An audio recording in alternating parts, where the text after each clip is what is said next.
problème.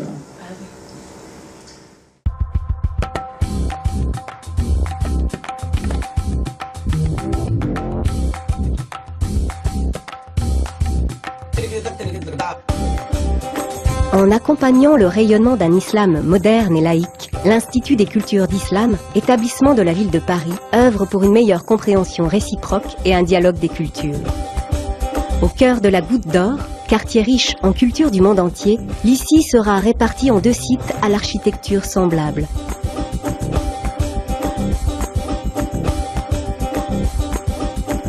Avec ses 2000 mètres carrés, le 6 rue des Poissonniers, le plus grand des 2, sera orienté vers le grand public. Un espace polyvalent modulable et privatisable pour les grands événements sera installé en son cœur, ainsi qu'une salle de prière. Centre de ressources, il accueillera des salles d'exposition, une bibliothèque, un centre de recherche, une librairie et un salon de thé. Construit autour d'un patio, le bâtiment fera dialoguer les cultures avec débat d'idées, projections, spectacles et concerts dans l'auditorium pouvant accueillir 300 personnes. Les espaces de prière, qui seront financés intégralement par des donateurs privés, seront vendus en état futur d'achèvement. Ils offriront les équipements et la sérénité nécessaires à la pratique d'un islam éclairé au cœur de Paris. Le Grand Patio, élément phare de l'architecture islamique, havre de paix au beau milieu de la Goutte d'Or, accueillera le visiteur pour un moment de pause, pour boire un thé ou se restaurer.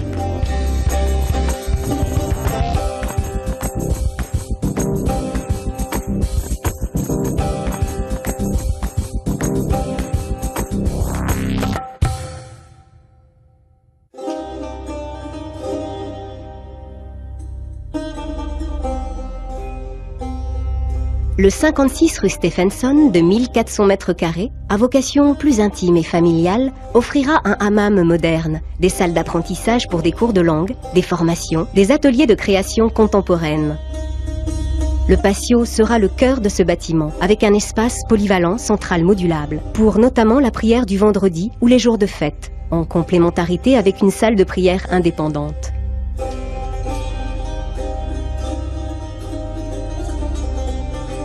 Cohabitation moderne et novatrice de la culture et de la foi, cette configuration inédite répond à un double enjeu: accueillir les fidèles qui prient actuellement dans la rue et accorder une place majeure à la culture artistique contemporaine de l'islam. L'Institut des cultures d'islam s'inscrit ainsi pleinement dans le rayonnement mondial de l'identité parisienne, riche et fière de sa diversité et de son pluralisme.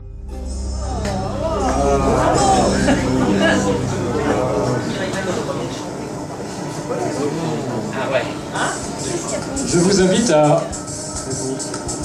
regarder la liste. Elle est très importante, cette liste de composants de l'ICI.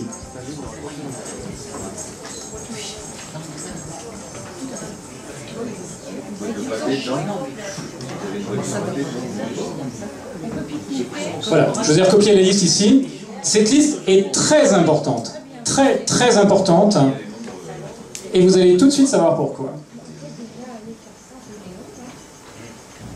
Et oui, en effet, pour ceux qui connaissent un petit peu l'islam, on a une étrange sensation de déjà-vu. Mais où est-ce que j'ai déjà vu la liste de ce genre de choses? Alors là, j'ai pris des exemples sur différents projets. Là, notamment, c'est un projet à Conflans-Sainte-Honorine, où on nous explique... C'est un projet qui présente une mosquée.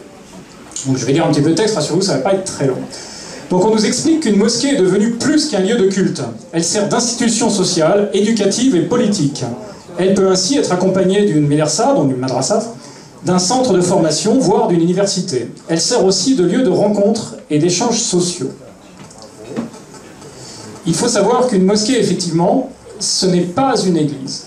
Ce n'est pas uniquement un lieu de prière, très loin de là. Et là, on va étudier un cas concret, qui est le projet de la...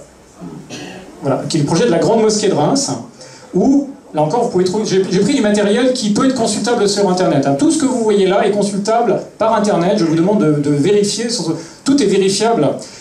Vous tapez Grande Mosquée de Reims et vous allez tomber sur ce projet.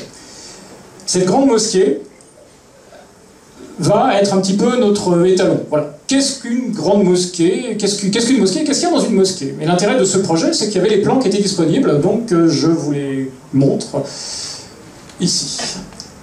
Plans et photos de la mosquée, c'est présent sur Internet, vous pouvez aller vérifier, et on va donc regarder quels sont les composants d'une mosquée. Qu'est-ce qu'il y a dans une mosquée?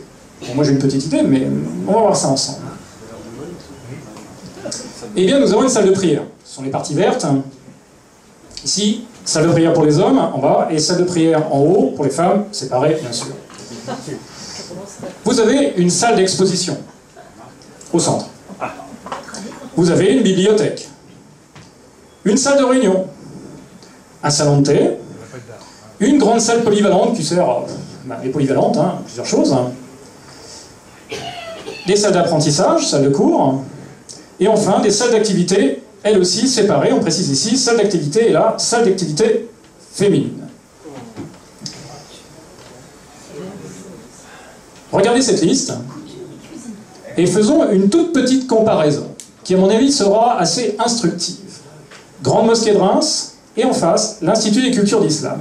Eh bien, nous trouvons dans la grande mosquée de Reims une salle de prière et dans l'Institut des cultures d'Islam, des salles de prière. Des salles d'exposition dans les deux bâtiments.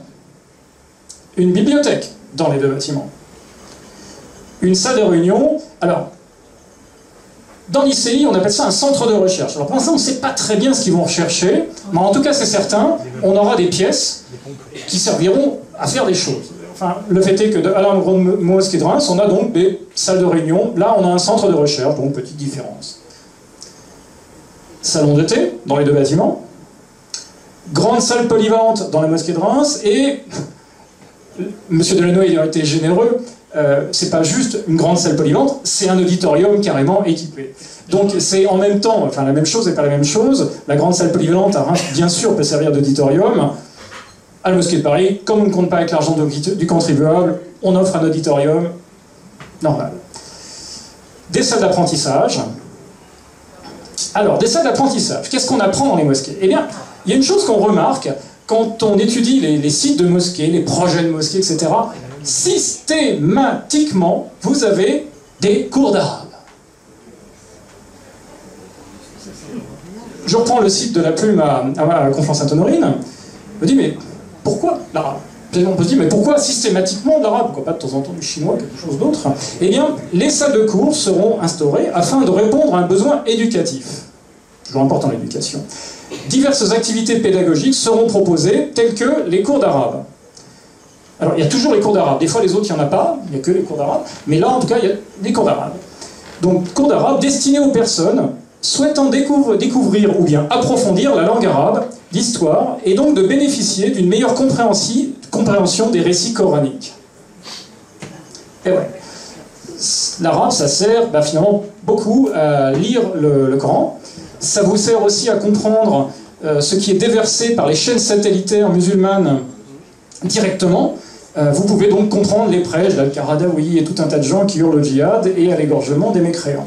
Bref, le cours d'arabe sert à une meilleure compréhension et en réalité à une utilité périphérique à l'activité culturelle puisque vous pouvez lire le Coran dans le texte. Donc ça, c'est la mosquée à Conflans-Sainte-Honorine. Et là, c'est dans l'Institut des cultures d'Islam. Les cultures d'Islam vivent. L'ICI est fier de pouvoir vous proposer, avec des associations partenaires, de partager ces cultures. Vous avez 2 associations partenaires, dont une qui vous fait des cours d'arabe, et l'autre qui fait de l'alphabétisation. Il faut savoir que les cours d'arabe littéraire, l'arabe, il y a environ 200 millions de locuteurs de la langue arabe dans le monde, sachant que ces locuteurs sont séparés globalement en 2 parties. Donc il y a l'arabe classique, littéraire, qui sert à la télévision, dans les journaux, etc. Et les arabes, les formes d'arabe qui sont des formes régionales et qui, bien souvent, ne permettent pas aux gens qui parlent arabe de se comprendre les uns avec les autres parce que ces formes sont trop différentes. Il faut savoir que les gens qui parlent ce type d'arabe sont environ 40 à 50 millions de personnes dans le monde, c'est tout. Voilà, donc tout ça pour dire que là aussi, dans l'ICI, Institut culturel, vous avez, comme dans toutes les mosquées, des cours d'arabe. C'est à ça que servent les salles d'activité. Et vous avez, dans l'Institut d'études d'Islam, parce que là encore une fois, comme on a beaucoup d'argent, c'est très complet, vous avez une librairie qui n'est pas présente dans la grande mosquée de Reims, mais que vous retrouvez, par contre, dans tout un tas d'autres bâtiments cultuels, type par exemple la grande mosquée de Paris.